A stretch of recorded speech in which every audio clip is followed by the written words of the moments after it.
Good morning friends. నేను advocate Srinivas Chauhan. మిత్రులారా, ఒక కేసు ఏంటి అంటే, ఒక వ్యక్తి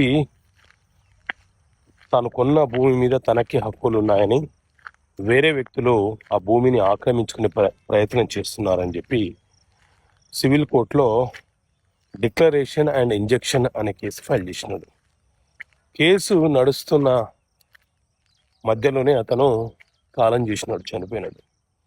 ఇప్పుడు ఆ కేసు పరిస్థితి ఏంటి అని అంటే, ఎప్పుడైనా సరే ఒక సివిల్ కేసు ఫైల్ చేసిన వ్యక్తి మరణిస్తే మరణించినప్పటి నుంచి 30 రోజుల లోపు మనము న్యాయస్థానానికి సమాచారం ఇవ్వాలి, అడ్వకేట్ ద్వారా పిటిషన్ వేయించుకోవాలి.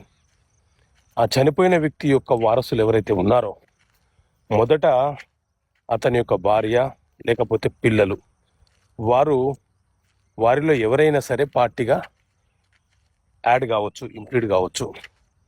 ఒకవేళ భార్య పిల్లలు లేకపోతేనే తండ్రి ఆ కేసులో ఇంక్లూడ్ యాడ్ అయి ఆ కేసుని ముందుకు తీసుకెళ్లే ప్రయత్నం చేయవచ్చు అని చెప్పి సివిల్ ప్రొసీజర్ కోడ్ సిపిసి అనే చట్టం చాలా స్పష్టంగా చెబుతున్నటువంటి అంశం.